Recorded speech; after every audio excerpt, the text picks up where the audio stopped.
You guys, it's Jessica, and I'm turning 40 tomorrow. It's almost here. And I wanted to come to you with another one of my top tips that I've learned over the 40 years of my life. But this video especially is in the last 10 years because 2 days ago was my 10-year anniversary as a coach, as owning my own business. And I got to tell you, I've made every mistake along the way. And hopefully you can learn from some of my mistakes versus making all of them on your own. But hopefully this helps you guys. So up until now, we have talked about fitness, nutrition, relationships, and all of these tips are really interchangeable. So make sure you check out the other videos as well, because some of these things are gonna relate to you. Even if you don't own a business yet, or even if you never plan to, you can still apply a lot of these principles to your life. So tip number one, if it were easy, everyone would do it. A lot of people I see get started, they think they want to be their own boss, and then all of a sudden it gets hard. But that's also what makes it special, is the ones that are able to push through the hard things, which is leading right into point number two, which is you can do hard things. What makes something extraordinary is that not everyone is willing to do it, but you have the power to decide if you are going to be the few. That was something that I wanted to do. I wanted to do extraordinary things. I wanted to be the few. So you've got to embrace the fact that it's supposed to be hard, and to actually, when you start to celebrate the hard and take it on as a challenge to be overcome, instead of maybe a sign that you should abort and run the other way, when you start to embrace the hard things and take them on, you're going to just succeed a lot faster. Point number three, it is a roller coaster. If you are in business for yourself, it will be a roller coaster. Now, what does that mean? Once again, roller coasters can be fun. They like simultaneously can make you want to throw up and make you want to raise your arms in the air and scream like you just don't care. So what do you have to do though when you're on a roller coaster? You have to buckle up. You have to be prepared. You know, if you're coming for a loop, you want to make sure your head is back. I was at Six Flags in Atlanta one year. I don't even think this roller coaster exists anymore, probably because someone got injured or something. But I think it was called G-Force. And the point is, I did not brace my head for the loop. And instead, I ended up doing this the whole way. And what happened? That was extremely painful. I had a headache the rest of the day. As an entrepreneur, you have to know, guess what? It's gonna be a bumpy ride. Brace for impact. There's gonna be ups and downs. Like I said, don't let those things derail you, but instead recognize they're part of the process, part of the adventure, part of what makes this hard but also extraordinary, and that you can survive the ride. But make sure you buckle up. Number four. If you see people on Sunday Fun Day, that is not you. Painful truth. But you guys, when you are an entrepreneur, when you own your own business, it takes sacrifices. If you are interested in achieving this Zen life of balance from the jump, then maybe being an entrepreneur is not for you, because leading right into point number five, the business rises and falls with you. You aren't like clocking out and turning it over to the team. You are the boss. You are in charge. If you don't show up, the business doesn't operate. So there were a lot of times where I missed a lot of things, especially in those ground level years when you're building up your business. And that is just part of the process. Once again, I took that as a challenge. I took that as exciting. And that's why you also have to love the business you're in, because that's going to help you be okay with the sacrifices that you have to make and the imbalance that's going to happen. I just believe that anytime you're going for something big or difficult, it's going to take at least a season of imbalance. And for me, it's about just recognizing that that's part of the process and being okay with it. Because that's just what, to me, helps the whole thing work. All right, point number 6. Or maybe it's 7. I'm so bad at these numbers. If you had a long, hard day at your regular job, too bad. Aren't these such fun tips? But too bad, because a lot of times, people that start their own business, that are entrepreneurs, that even join me as a coach, it's a second job. It's potentially a hobby. It's an extracurricular activity. You still got to go to your regular day job. You've still got to do the regular thing that pays the bills for now as you start to build up your other job. I love that quote that says you work full-time at your job and part-time at your passion, part-time at your fortune, because that's what it's going to take.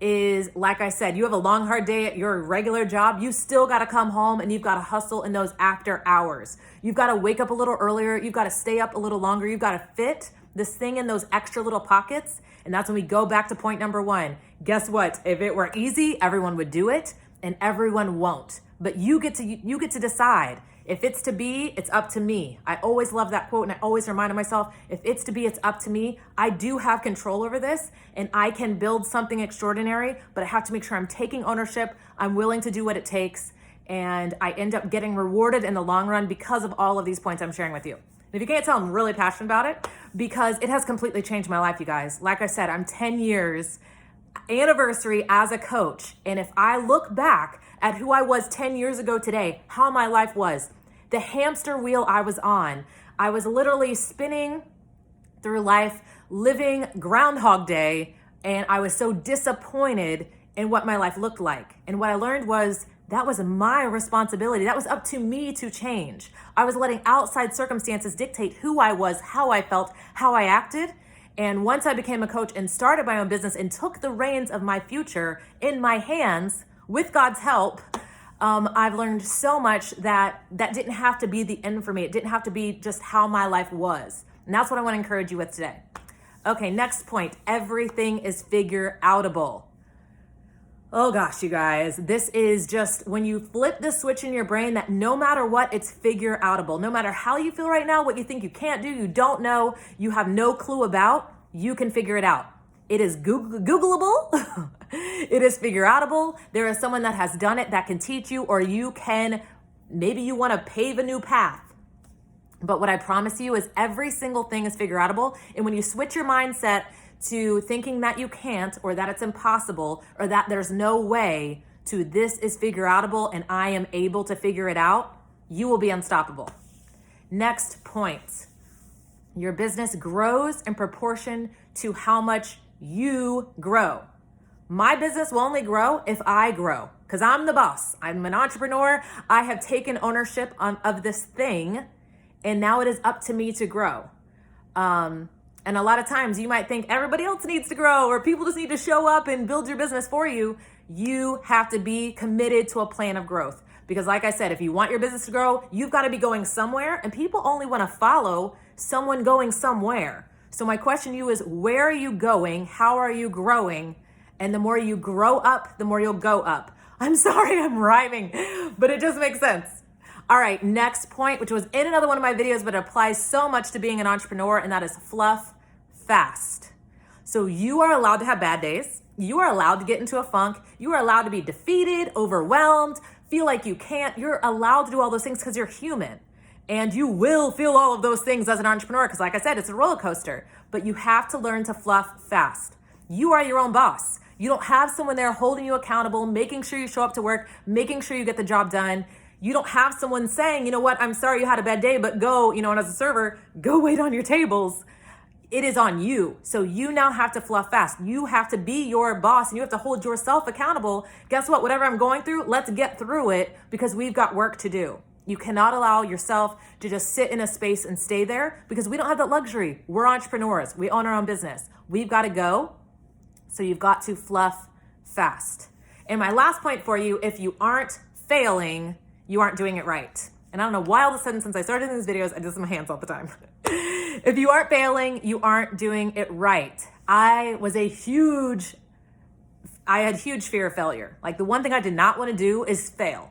I was raised, I made A's, and if I wanted an A+. If I made an A-, I was like crying in the corner because I did not want to fail. I wanted to be perfect. I wanted everything to turn out perfect.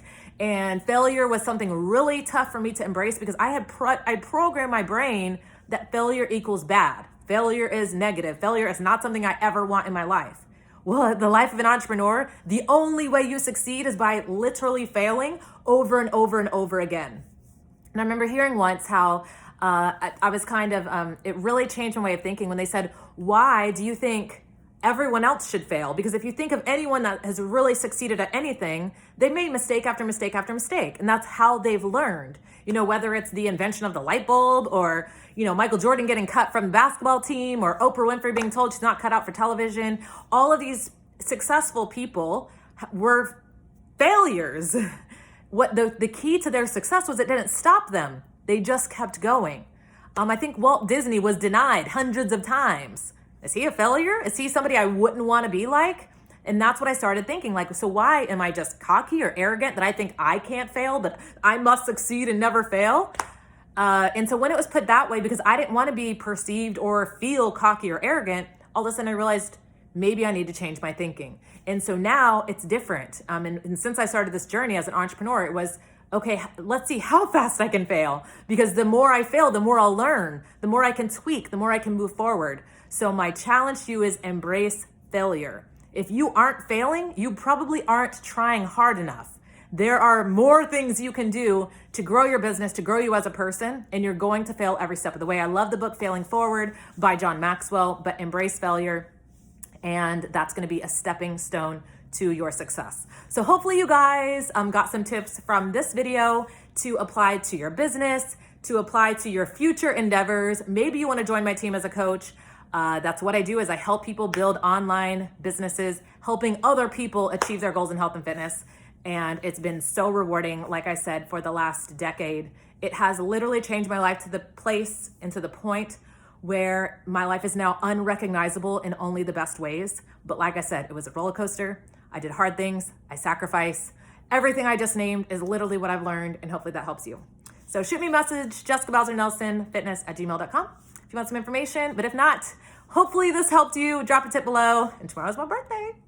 Bye.